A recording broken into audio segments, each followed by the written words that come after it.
Welcome to Vision Chats, where the only thing that matters is the future. I am excited to be joining you today with three thought leaders about issues of diversity, equity, and inclusion. Start first with Alicia Lee, who is a singer, a conductor. She's an educator for the Peabody Institute of Music at Johns Hopkins University, and also works for the Maryland State Department of Education. Welcome, Alicia. Katrina Caldwell, who is also a vice provost in the team where I work at Johns Hopkins University, and also serves as our chief diversity officer. Welcome, Katrina. And Michael Ellison, who is the founder and CEO of CodePath.org, which creates pathways towards computer science for underrepresented communities, or for students who are underrepresented communities. Welcome, Michael. And hi, everyone. I'm Farouk Day. I'm Vice Provost at Johns Hopkins University. We've been doing Vision Chats now for 3 seasons, and I have to say that this topic today, I've been thinking about it for several weeks, and we've been looking forward to having this conversation with thought leaders about where the space and the time that we are in right now, about diversity, equity, and inclusion. These are terms that we are hearing constantly in our workplaces and in the media. And there are good reasons for that. Obviously, we're starting to come out of a global pandemic that has forced most of us to spend more time in front of our screens than we have in the past. And consequently, it has forced us to look at certain things that we might have ignored in the past.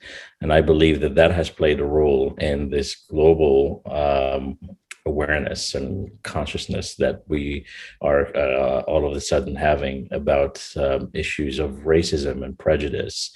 And we're having to come to grips with that. And it's not an easy process. So that's what the conversation is about today. And I want to start with a conversation about an article that I read recently in the Wall Street Journal about the rise of the chief diversity officer. It's been reported that this is a role that's in high demand these days. The demand for it has increased by 107%, according to that article. But also the turnover of people in those positions has increased, and there are certainly reasons for that. Even though that it's what everybody wants, are we doing it right? That's the question that's on the table. I'd like to start with that. Perhaps, Katrina, you get us started, and then we'll jump into an exciting conversation together. Sure. Thank you so much, Farouk. Thank you for the opportunity to be a part of this conversation. Thanks to our audience for joining us. And I so look forward to having this dialogue with the other panelists. The Chief Diversity Officer position, I could spend days and months, and there are articles written about it in organizations that spend a lot of time talking about the evolution of the role. But in short, it's moved from individuals who usually identify in certain groups that are underrepresented in higher education, who were handpicked starting in the 70s, 80s to do this role. And now it's evolved to strategic diversity. As you suggested, more and more institutions are looking for folks in these roles. And I usually use the term feast and famine. So there's a feast in that there's a lot of interest and desire for individuals to step into these roles, but famine in terms of understanding of what infrastructure is going to serve to support folks to make sure that they can be successful. Famine in terms of understanding what a chief diversity officer does and the impact that they can truly have. Famine even in terms of what institution fits certain types of folks who are in these roles. And so though there's a huge demand right now, whenever I talk to lots of folks, I talk to search firms, I even talk to presidents and others who are looking for folks in these roles, and consultants who are working with presidents to find individuals for these roles. The feast and famine piece is so much a part of those conversations. They know they want someone in the role, not sure how to support the person, not sure the right person that they're looking for. And so if we're going to have this type of success and impact that we really need to have in this space based on everything that's occurred we really need to sort of figure out that famine part of it. The feast will continue for some time, but we need to figure out those infrastructure pieces that are necessary to make sure these folks are successful and that they can move the needle. Mhm. Yeah, that's a good point, and I still wonder if we are still stuck in checking the boxes method, or maybe and maybe we're not anymore, and we haven't been for a while. But the cynical part of me still wonders if a lot of companies and organizations and the culture in general is riding this DEI wave at this point because it's the popular thing. So we're checking off the boxes, and the alternative to that for me would be to truly commit to systematic change at all levels. So it is not just about creating these titles, and it is not just about compositional diversity. So just basically having the right numbers and percentages of people who are representative of different communities. But are we really committing to creating the right environments and creating the right policies, letting go of things that perhaps privilege and certain groups within our own personal or workforce communities? Are we able to really make that full change, or are we still stuck with, what seems to be the popular thing to do? I don't know. What do you all think about that? Whoever wants to join to jump in, go ahead. I keep thinking about this term that's come to mind is glass cliff, right? It's this idea, it's really playing off of the term glass ceiling, right? That there's a gender disparity around leadership. And this term of glass cliff, what we see when we have, and this is not new, right? But when we have an organization that is struggling with racial diversity, maybe because there was a big incident that's made the papers. So we bring in a Black woman to provide the necessary changes that need to be made, but we haven't made the space inclusive. We haven't shifted any of the leadership structures to really give that person the support that they need. That person burns out and they leave, right? And we often see Black women assuming those roles.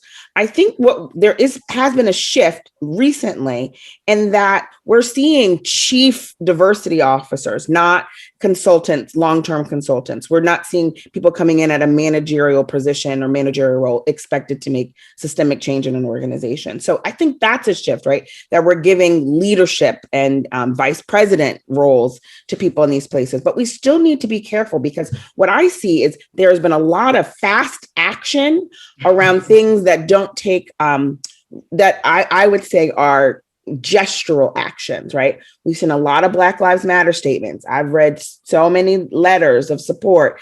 We've seen a lot of maybe things visually changing. Maybe the symphony now is playing Black composers. When we go to the museum, maybe they're spreading the Asian art out throughout the museum instead of keeping it all in one room. Yeah. So those are little gestures, you know what I mean? That wave and symbolize, yes, a welcoming hello, just like a gesture would, but it's not systemic. It's not structural, right? Because the spaces are the same. So that's what I'm looking for. Is I'm looking to see us. I just left a session with Pam Brew, who is the president of the National States Assemblies. And she mentioned this idea of really encouraging people in the beginning to pick up a 3-pound weight when it comes to racial justice, right? Pick up a small weight, make a small change, add these artists to your roster of when you're calling teaching artists, add some people of color in the list, or some Black, Brown, Indigenous, and Asian folks in the list, right? Those are small changes. Maybe support the Black owned business when you order the catering. Like, those are small 3-pound lifts, and those build up our tolerance and build up our muscles. At the same time, while I see that happening, yes, and that is something we didn't see all the time. So there is room to celebrate that. We want to start to push towards changing policies. We want to start to look at the way our institutions work together to create collateral damage for folks in our communities. So those shifts have to take place. And so I'm glad that we're doing that great little gesture of bringing in folks at the leadership level, so they do have the support to make change that really is lasting and impactful.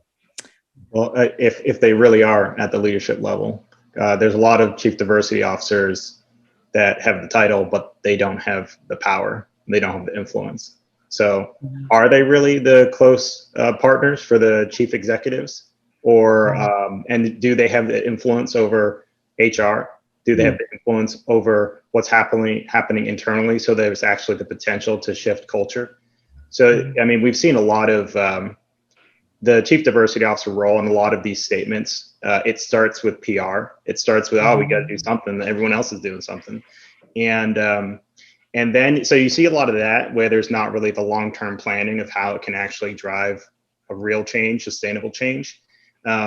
You see, I think we're in an optimistic, but also a fragile place, because say you do get some of this power, there could be some really unrealistic expectations. It's like, we got these crazy diversity goals and we need to see progress this quarter, next year. Right. And it takes a lot of time. And I think, organizations that are really rooted in racial equity, then they know it's going to take time. So they're not talking about a 1-year plan. They're talking about a 5-year plan or beyond. And then it kind of goes back to, does that chief diversity officer have the confidence with the executive team that they can make a long-term plan and they can have a bold vision, but they can also do the hard incremental work to lead up to that? Because it's just, you got to invest in communities. You have to invest in switching the status quo from where it is to something different. And if you're not empowering the people who it's part of their job description to do that, then how are you going to really make that change? And I also think that, the part of the challenge is that these chief diversity officers are tasked with goals that relate to compositional diversity, increase the numbers of people of diverse backgrounds. And for example, in education, it would be in our enrollment numbers or in our employees in private sector or in the nonprofit sector, that you will be creating campaigns that create the narrative around us that we are all for diversity. But I wonder if actually, to piggyback on Michael's point here, if chief diversity officers have the power to go back and say, for example, in a university setting, one of our goals should be that there should be no difference between underrepresented minority students versus their counterparts in their grades. So we're going to create, part of the compositional reports that we're going to create is going to be grade distributions, and how it's not about the aggregate numbers of all of our students, but it's about the differences between Black and Brown and their counterparts, or first generation, or those who come from limited income backgrounds versus their counterparts. And you would know whether it's a K through 12 school or a university or a boot camp or a company. You could see if those differences exist, and you could see if that chief diversity officer has the power to really push the organization towards those types of goals. Because I think once you say the goals like that, it'll start to make people uneasy a little bit. Like, now you're really changing the status quo. But I think that's the challenge. I'm sorry, go ahead. I think that's okay. I think that's one of the challenges of the feast part of the narrative, is that there's so many folks who are being placed in these roles who don't have the expertise. And, one of the things you share with us offline is that there's also a shift that folks are only staying in roles 2 years. And a lot of that is they're trying to get career experience, or folks want diversity officers who've been sitting diversity officers for a number of years in roles. And so they're recruiting folks away. I've been doing this for 27 years, and I get calls from folks right now who say things like, I've got this call from a search firm. They want me to do diversity work. I've never done it before. Can you, in the next 60 days, teach me how to do it? DE&I has been about structural change since DE&I started, right? And there's some folks who are now onboarding saying anti-racism is new. It's not new. I've been doing anti-racism work for my entire career. I've been doing equity work for my entire career. And if you're not doing equity work and you're not looking at climate issues and building community, then you're not doing this work. And if all you're doing is onboarding people to communities that are hostile and communities that don't support them and support their success, then you're really not doing this work well. And there are ways to sort of talk about demonstrated evidence and making clear that if you, and I encourage this to all young professionals that I'm talking to or folks who are going in this work, there needs to be demonstrated evidence that an institution that you are, you're going into in a role like this, they've made some strides. Now, will they have done everything that they need to do? Will they have the full infrastructure? No, probably not. But you need to make sure that there's been some demonstrated evidence that they're moving in the right direction. And so if equity is not a part of it, then I wouldn't encourage you to engage in that kind of activity, because recruiting folks, you're not going to keep them, right? You can keep onboarding as many folks as you want, but if they're not in a hostile and inclusive environment, they're not going to stay. And you are not going to be successful. Absolutely. And from the education space, the way we've started to shift the conversation is, remember back, people used to say achievement gap. And then everyone said we shouldn't say achievement gap, we should say opportunity gap.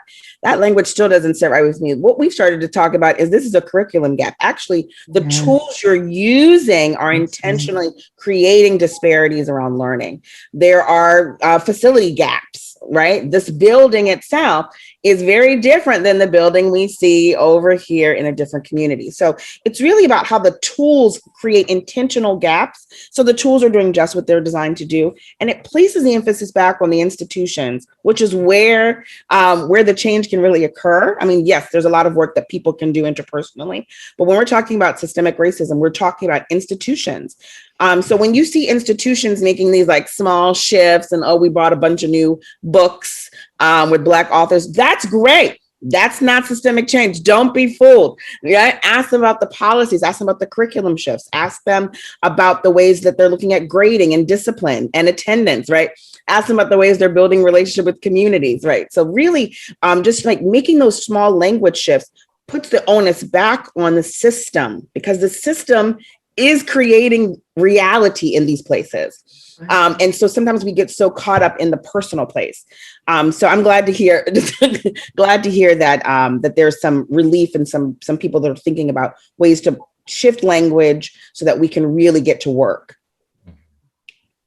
I was kind of I want to go back to something that Farouk mentioned earlier around the equity piece. And we've run a lot of programs for large companies that are focused on diversity. And for one company, it was one of the 5 largest tech companies, we were running this internship program, diversity internship program.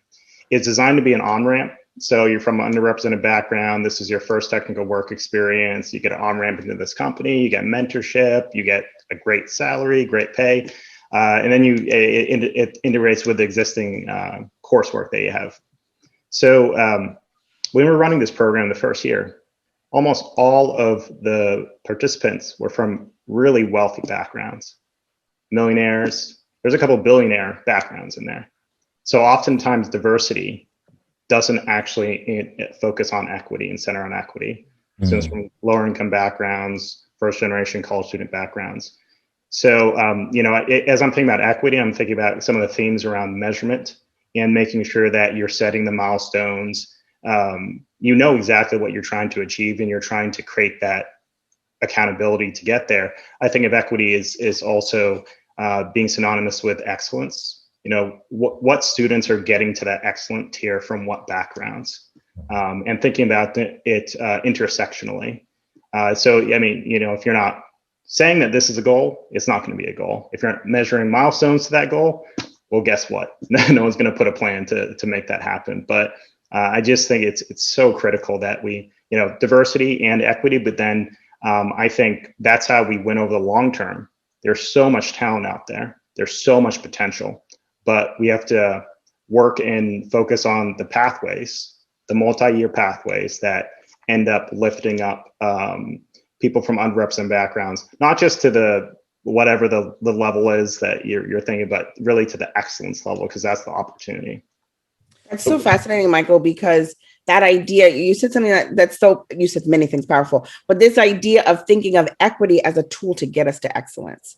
Yeah. So frequently in the past, we've talked about equity, diversity, inclusion, and one of the main arguments was it will ruin excellence, especially in predominantly white institutions, right? And so having a different thinking, yeah, these are the conversations, yeah, but having a different thinking about the ways that actually your organization can't be excellent without diversity. That's right. Right. We've learned so much about the value of diverse teams, you know, and not to this is not to be led by industry, but industry has told us that diverse teams are the best teams, right? When we make decisions with diverse perspectives, we make the best decisions. Well, let's see that play itself out without the capitalism in all of the other spaces that we're in. We've got to really think about redefining excellence. And so that's a part of this work.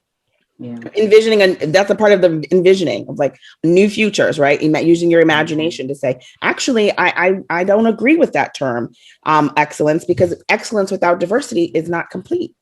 Mm-hmm. Mm-hmm. Yeah, you hear this too in recruiting and in hiring. Well, you know, when the statement of as long as they're qualified or they meet the qualifications, of course, we want candidates of diverse backgrounds, not even realizing that just that statement alone is loaded with discrimination and with assumptions about excellence that are related to that. So we want diversity as long as it's excellent, and that is problematic on its own. So we've talked a little bit about education, but that's also a problem in recruiting. I think a lot of these companies and organizations are wanting to increase the diversity of their employees. Right. And in my opinion, I'd love to know what yours is that we have gotten to this phase of diversity of the pool.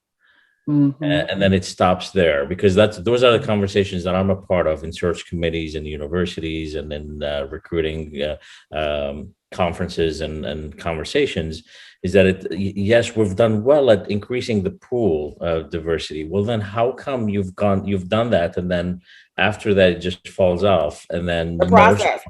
That's right. Yeah, most of your policies, right? Interview process. Yes, So right. why is that? Yeah, absolutely. And Worked part of with- that is what Alicia talked about before about, you know, changing language, right? Shifting culture and expectation is a huge part of that. We have what I love is talking about focusing on facility inclusion and thinking about it that way, you know, and my work is moving from deficit language to asset-based language and not focusing on the individual, and that we got to fix the individual. We need to train up the individuals. Instead, we need to fix the systems, right? And part of that has to happen before a search even goes forward. So that's part of the problem, that there's not that commitment. I was just on a call this morning with an executive who said, I'm committed to the outcome of this search being that we have a diverse candidate in this process. And there's not a lot of courage in that up until last summer. Like last summer, everyone was willing to sort of say that in certain spaces. But now, as we're moving forward, we still have to continue to have that conversation. We have to talk about it in real terms in every industry, across every sector, about what does it really mean to diversify our leadership? What does it mean to diversify our management teams? What it means to diversify those who are in decision-making positions? Because the other piece of research that we know, based on what Alicia shared about teams, is that they're more productive, they're more innovative, right? When you have folks who are from those particular experiences who are leading in these industries. And until we're willing to invest in that way, to say the bottom line is that our leadership is going to look like X. It's going to look like the city of Baltimore. It's going to look like our client base. It's going to look like whatever the X is that we serve, then we're not going to move that needle forward. And pool management is a part of that, but it's not enough. Absolutely. And this focus starts at the job description place. That's right. Sometimes it even starts at the position place. When we're figuring out the budget for bringing on this position. Yes. But it starts in that place when we're envisioning what this person will be doing. how we're using language already. I've worked with a lot of organizations in the last 3 or 4 years and look at this job description. This job description has biased language all over it. Yes, whether it's gender-based language, education. It's funny to be at a university talking about education bias, but education bias. Yes, it has biased language all over it. So you're looking to attract people. You also have to understand 2 things, I think, about when we're trying to attract diversity. Inclusion comes first. That's right. When you set up your inclusive space, there are no diverse people. There's just, right? I'm not a diverse person. I'm just a Black person, for instance.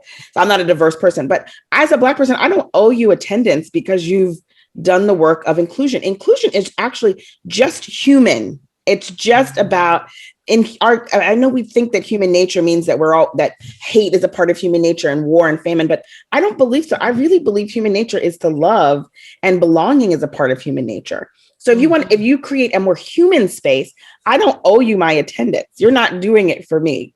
You're doing it because the space is inhuman for us to separate ourselves and for us to intentionally build systems and policies that disadvantage other human beings. That's not human nature. So when you make your space more inclusive and you start hiring, I don't have to come. So you shouldn't be doing it for me. You should be doing it for the institution itself, right? To be the space that it's designed to be, not that it's designed to be, that it could be what could be possible here. But, we sometimes get frustrated when then Black people don't show up. We've changed the repertoire at the theater. We're doing the Black plays, but they don't come. We don't have to come. That's not what this is about. It's not about getting our dollars. It's not about getting our numbers. That's not the goal. So when we're talking about what those goals and metrics are, I think that was mentioned earlier. It's not about how many Black students apply next year. That might be a metric you're using, but I would push against that. The prior metrics are those inclusivity metrics and ways that we can really manage that, ways that we can look at the process. So the interview questions, how did the interview questions reflect what the job description said the job was about? How does the job description reflect the skills that are needed to do the job? Not the colleague that you want to work with and hang out with, but the skills that are needed to be effective in the job that also, and for that person to be able to grow. So we've got to think differently about, and there's already people doing this work and have been doing it for a while, but there's lots of work to be done in the whole process of interviewing. And then the last piece, of course, is the panel. We've all heard crazy things said in those interview panels. They're like, that's not even legal to say that. We've got to prepare people deeper to be a part of the interview process as well, right? Those rubrics and things that they hand out, if those folks in the room are not familiar with those tools, they're worthless. Yeah. So I've seen the process just like all these different ways. It's like, well, we did this, but you didn't take it all the way through. And the last thing I'll say is we do know how to be excellent. So when we see that happening where, yes, you did a great job in the beginning and then you dropped it and then the outcome is the same, we know it's intentional. It can't not be intentional. You know how to follow. We all work for very large institutions. So we've just got to be better at just calling things out for what they are, but finishing and completing the work and making the change. And that's why us holding these institutions responsible and accountable. Community accountability is another piece. As large institutions, we often are not accountable to any community. We're above accountability. And so it's time for us to be radical in shifting that. We can make those changes by saying, no, actually, we include the community in our feedback loop. We are opening up to ourselves to accountability. I think that's another shift lever. What you're sharing right now is making me think of all of the training that needs to happen on the ground in departments and divisions and in organizations all over the country and all over the world. And it's making me think of, especially in the recruiting process, that it's typically that last person who gets to sign off on whether or not the candidate moves through or not, isn't even aware of the filters that they have that are blocking them from those. And we had similar experiences to what you have all shared. I'll share with you really quickly an example of a program that we've put together at Johns Hopkins to try to create a pipeline for internships for underrepresented students.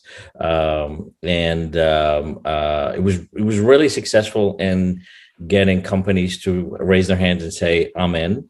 It was really successful in getting students to apply. And then we reached a point where all of a sudden we started to hear back from a lot of these employers who thanked us for the effort. And they're like, yeah, we're not really finding who we're looking for. And I think out of a couple of hundred students, we ended up with just initially barely 20 hires for those. And fortunately, I have just a brilliant person who runs that program who did not give up, went back to all of them and just said, we need to have a conversation because we brought you some just really excellent talent. They're really good. Where did things not work out? Long story short, she was able to convince them all to rethink and look at these candidates in a different way. I think that was, for me, the most recent evidence that people aren't even clear about how they're evaluating others and how their own biases and how their own racism, I would say even. If we believe Beverly Tatum's book, that why do all kids sit together in the cafeteria? We're all breathing the smog, right? So we all have some of that air in our lungs a little bit. They didn't realize. So she had to really reinterpret all of those qualifications and those resumes in different ways and have them to look at factors of excellence.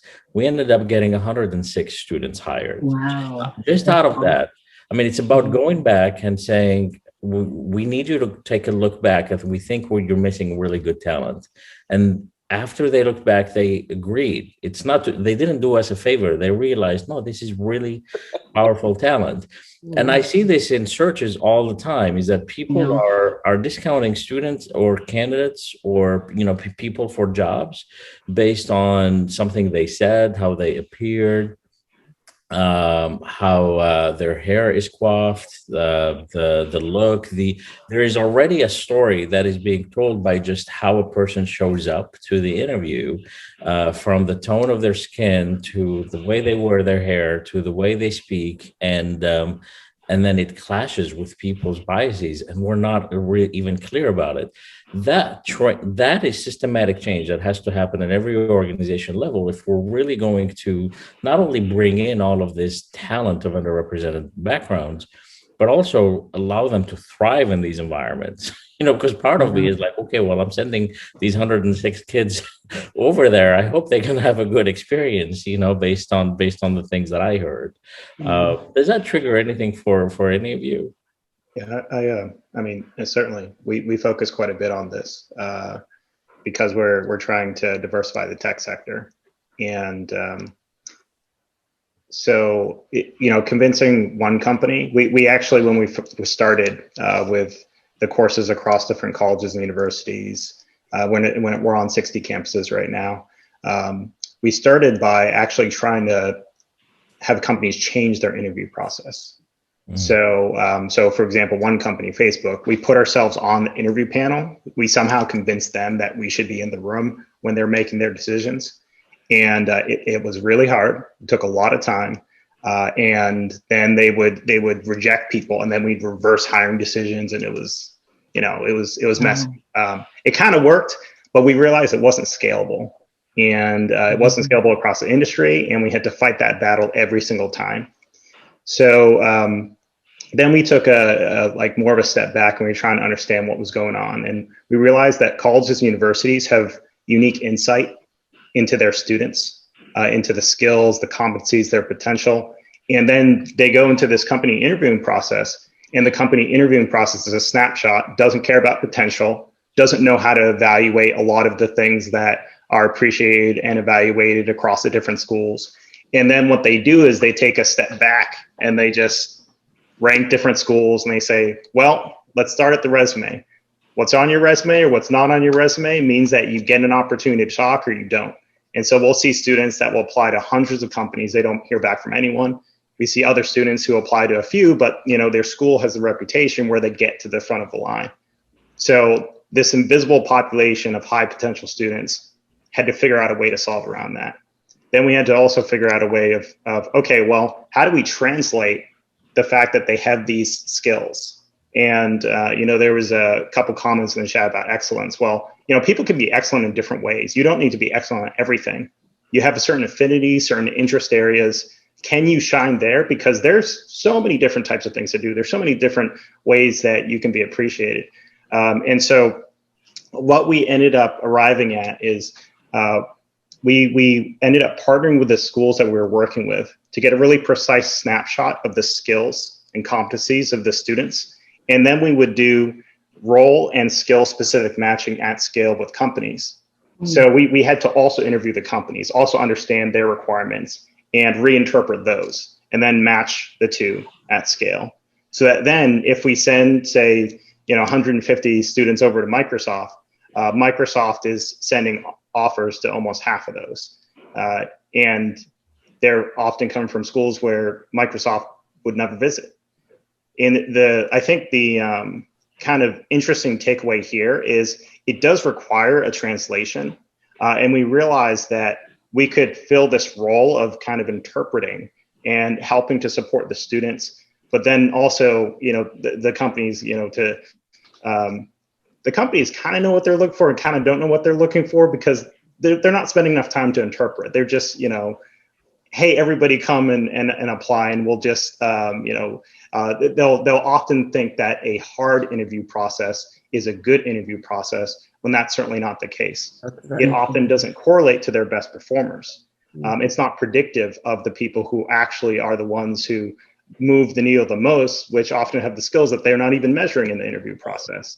And so I kind of, I think there's a lot of opportunities based on just what schools know about their students, what employers want, but then there's a disconnect.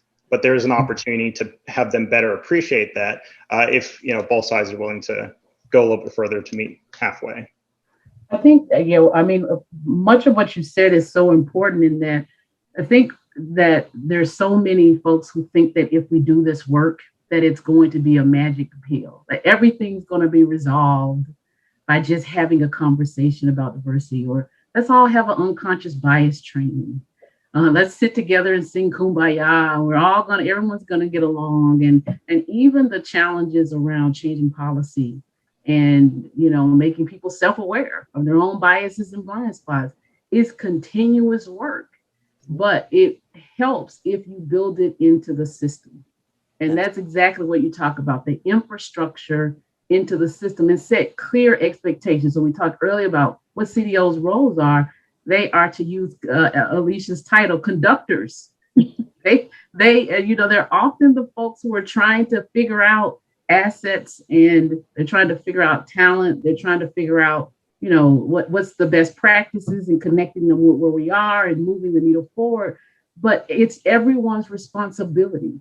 It has to be baked in to everyone's responsibility. So if you're president, chancellor, leader, CEO, Michael, if they're not talking diversity, equity, inclusion, it's not going to move. That's right. Yeah. It isn't, right? CDO can stand on their head. Just like the fiscal health of an institution is a CFO's responsibility, the president is the bottom line. If the president doesn't manage this fiscal responsibility and the fiscal health of an institution in a meaningful way, then it won't move forward. And that is system. So when someone says, what is your diversity, equity, inclusion strategy? And the first thing they say is, we train our people.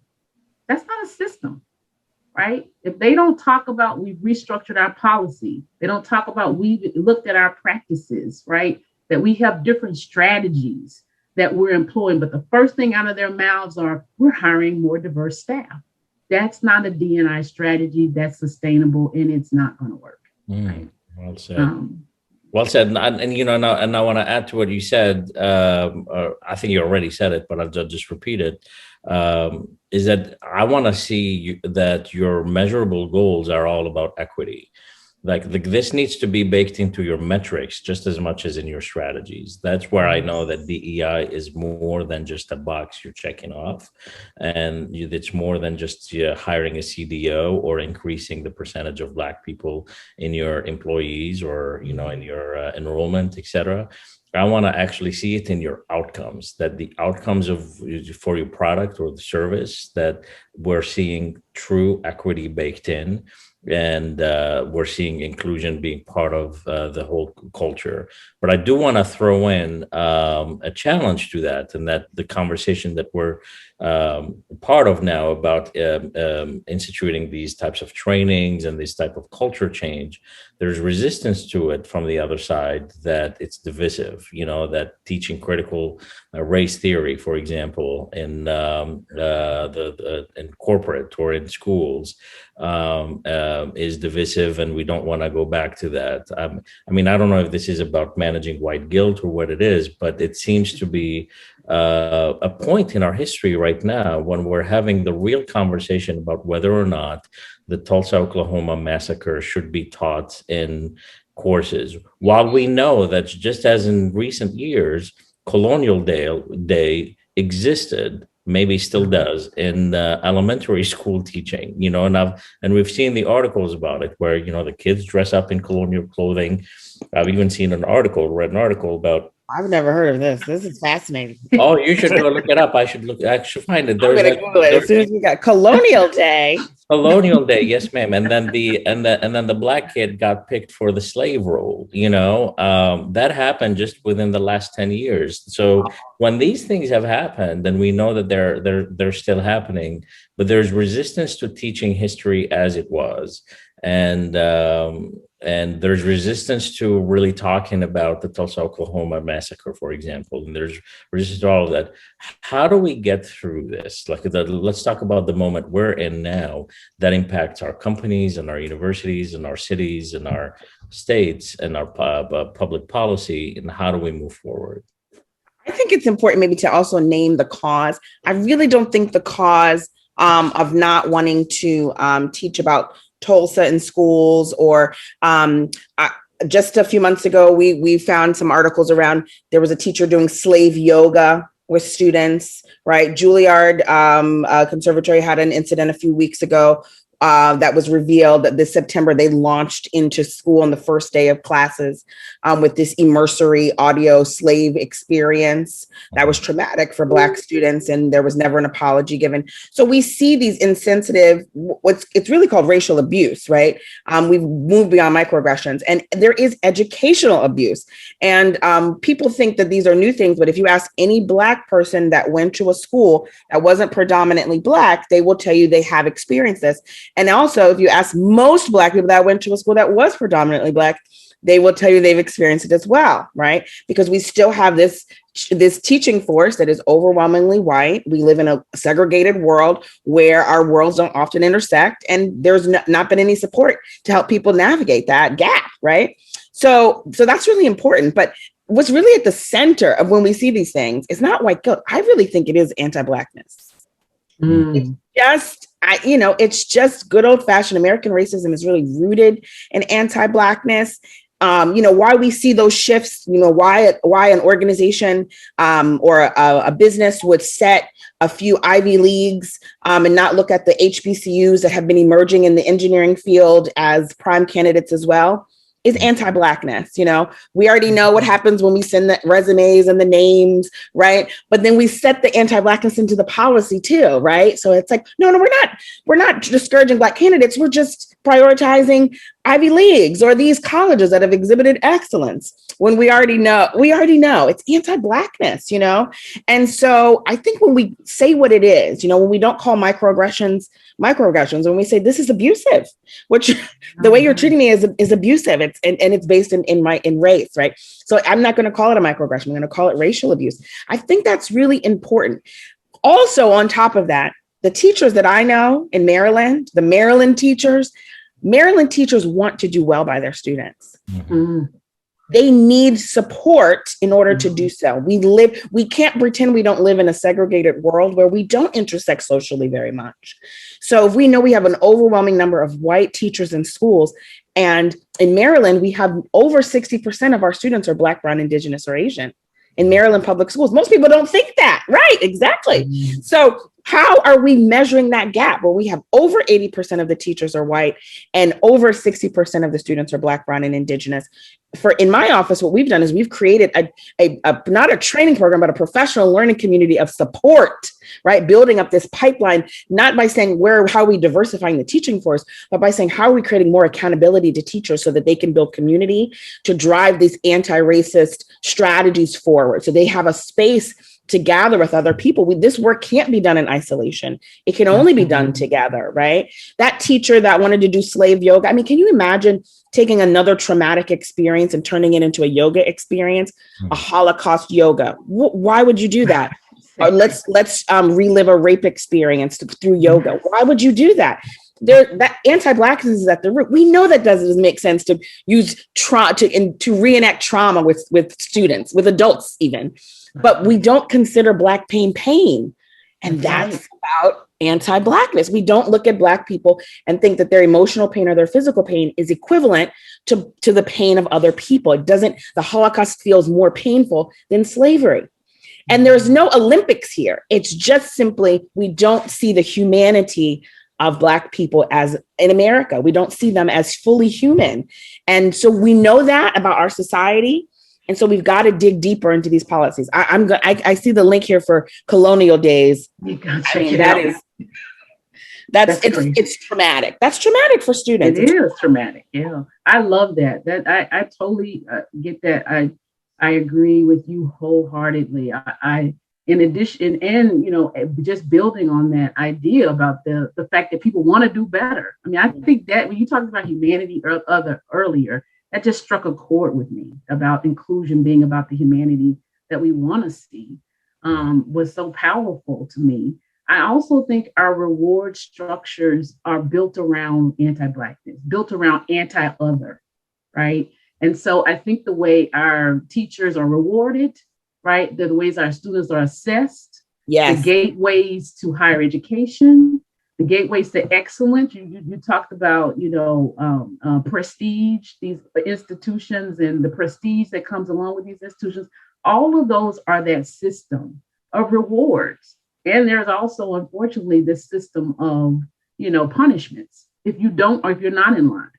If you don't, and we inherit those. We're all socialized. I love the fact Farouk said we're all in this smoke. I went to an HBCU. It wasn't just the Black students who were perpetuating self-hate, right? There were other folks who were pushing that agenda that other is wrong, and therefore other should not be elevated, right? And other should not be supported. And so, just thinking about the role that if we don't change the reward structure for some people, the personal impetus to change your curriculum, to change your classroom, to change your environment, that's not going to drive enough folks. Yeah. Right. Because they're fighting up a hill to say, yes, my students are going to feel included, but they're going to fail the test. That's going to make it difficult for them to move on to higher education than to move on to industry. And that's what I'm being rewarded for. We have to make the fact that our students feel good about themselves. They feel empowered. They feel seen as a part of the reward structure. And we don't ask the students that, right? That's just not a part of the way that we evaluate success in our education system or any system for that.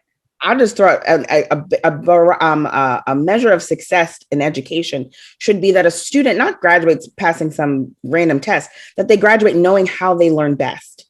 That actually is what propel, right? That they have the critical capacity to understand their thinking process and the ways that they learn best. That's what we really need to get to. And that's also why arts education is so important. This idea of allowing students to really process through their emotions and their metacognition at the same time to create products, to use their imagination to create things that weren't there. What could be more important than that? I don't know.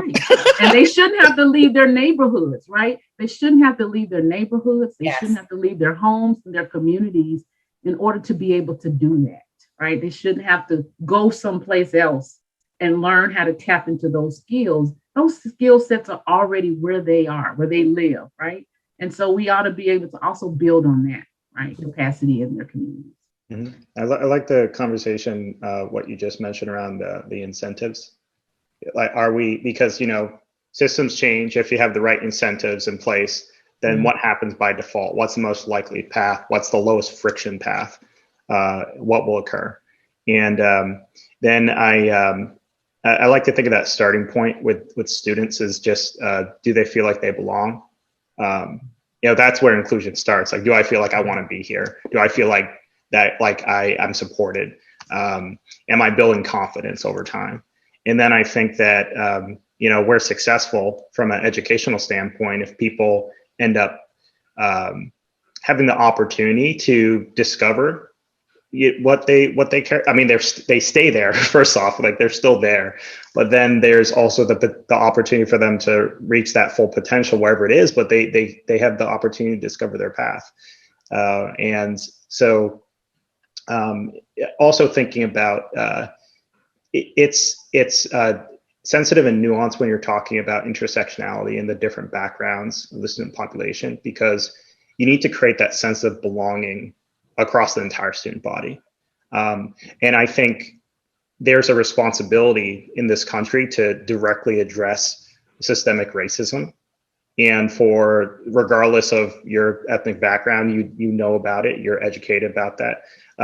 There's also, I think, a responsibility that we might not be doing as good a job of bringing other people along from an allyship standpoint, because everybody needs to feel included. This is something we all hands on deck, right? We're marching towards a majority minority country, and kind of feels like, we're in this path of getting more and more divisive. So we got to pull people along. We need that sense of belonging, that connection, not just for people to feel like they can be there, but I think most importantly, people can feel like they can collaborate and work together, that they're in this together. Yeah, and also I think just acknowledging that allyship is a journey and is a spectrum, and people are gonna join at where they are and where we would want them to take that allyship. It might take them a little bit of time. I know that personally is that I I have a high standard for allyship, where I'm like I need to know for sure that you really have skin in the game here. Like you really are willing to give up some comfort for the sake of just being my ally, and that otherwise you're just playing on the sidelines. But I also know that I'm wrong by that, thinking that, because people just come at it at different levels, and we just need to give them enough runway to get there. Like support them in that until they reach a point where they can fully embrace the role of allies.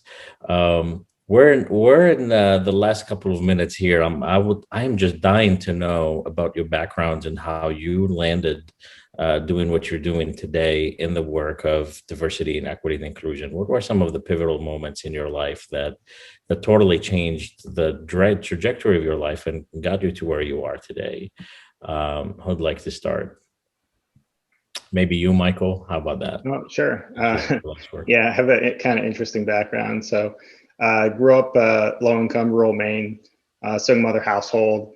When I was 5, my dad was incarcerated, and we became homeless. So we were homeless for a period of time.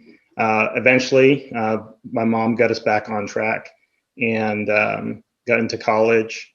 I ended up starting the first nonprofit when I was 19 years old, then founded 2 additional nonprofits, including Women Who Code, which is one of the larger organizations supporting professional female engineers.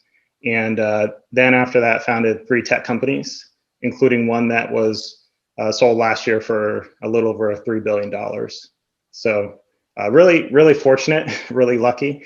And, the reason why I do this work, how I get into this work, is because I don't want our nation's pathways to success to depend on luck.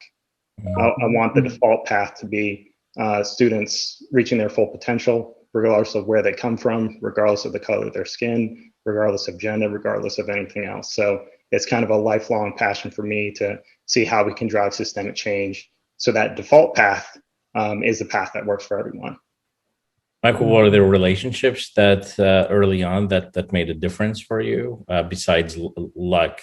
I mean, getting lucky means meeting the right people at the right time. There's I don't know, there's so many people I can't even count who have taken an interest, mentored. You're terrible at doing something, you failed, they want to help you anyways. Different teachers. I had a math teacher in high school that gave me these math theory books because I had an interest in mathematics and they wanted to support me beyond the curriculum. So, so many people, that's what to me getting lucky means, is meeting the right people that can support you and mentor you and guide you. That's great. Thank you. How about you, Alicia? Sure. I'm involved in equity, diversity, inclusion work because just of living as a Black woman. I'm from Baltimore, and I'm an artist. And I have seen the ways and the role that art and community can play in transforming everyone around it, right? Maybe the child at the nucleus, maybe not, but that everyone is transformed. So I believe strongly in building connections and linkages and power sharing with institutions and artists. And a lot of my work centers in that. I'm the founder of Sister Cities Girl Choir, which is the Girl Choir Academy across 3 states, where we focus on using music as a tool of empowerment, right? So our students write their own music, perform other music, right? They're a part of the creative process. I also firmly believe in the idea of the creative process as a tool for liberation and justice. Everything we look at around us, Adrienne Marie Brown reminds us, is from someone's imagination, right? Someone, especially in tech, right? Someone dreamed up this beautiful computer that we're on. Someone imagined my beautiful iPhone. Someone imagined the shirt that I'm wearing. Everything is from our imagination. And these systems that create all of these inequities that we see, that we think are really kind of immutable, are not, they were created from someone's imagination as well. And so I think the key, right, when we invest in young people's imagination and critical thinking, which art making does, we are investing in the future. We're thinking in an indigenous way of 7 generations ahead to where we can see liberation coming, right? So this idea too, for us as adults, using imagination as a tool to dream and explode through the constraints of some of these policies and practices. Maybe take some art classes. If you're feeling constrained in your space, take some art classes, join a choir, and start to think about ways that you can exercise that imagination. I think that's our best bet in working together to make the world a better place. Wow. Beautifully said. Thank you. And Katrina. It's hard to follow those two. So I'll just say I grew up in the South. I grew up in Memphis, Tennessee. In a single parent household with 3 siblings, all girls in my family. And what I learned very early on is the power of narrative. And so I didn't realize that there had been a great deal of pain and angst in my family's history, and they didn't share it, right? So it wasn't until I went to college, I learned that Memphis was the site of 2 probably things that people know: Elvis and Martin Luther King. Dr. Martin Luther King had no idea of the racial trauma and pain that had happened, didn't know the significance of living in the South and what that meant. Had great mentors who saw something in me and said, we want you to move. And at that time, it was, you have to move out of your community. And that's there was so much power, resilience, and grit in that community. I had no idea that I could tap into. And it wasn't until I left it that I realized how important that was. So for me, it's the narrative piece. I think about, how do you tell stories? I spent a lot of time engaging in the stories of my own family and, those untold heroes and sheroes who did all this great work that will never be in anyone's history book, that will never be taught in anyone's classroom, but yet will embolden all the folks who are coming out of the communities there in Orange Mound, where I grew up in Memphis, Tennessee, that will make the difference. That's the accessible story. That's the story that they need to see in the classroom, because that's the story that's going to make the difference. And the second piece of that is when I went away to college, went away to graduate school and engaged with students. Some of you know this program called TRIO that's supported by the federal government. Met some kids from Chicago public schools. And that summer, I was teaching them English composition, but they taught me how to take the train system, how to navigate Chicago. And the other thing they taught me was not much had changed. In the 8 years that I had been out of high school, they were telling the exact same stories of being overlooked, of being underappreciated, of having their talents, not elevated so that they could have an opportunity. And I realized that I needed to do something different. And I thought, what about a career in trying to do this work and trying to make a difference? And so that's sort of my path forward, is elevating those stories that folks don't hear about, and making sure that hopefully there'll be one generation that won't have the same tragic, right, the racial abuses that we suffered in the same way. Absolutely. Beautiful. Well, I love all of your stories, and I want to thank all three of you for a thought-provoking conversation. We don't think we have solved the problem, but we have at least peeled some layers, and I encourage everyone to keep doing the hard work. And remember that the only vision that matters is the one that you create. Thank you all so much, and we'll see you next time. Thanks, Farouk. Thank you. Thanks, everyone. Thank you. Thank you.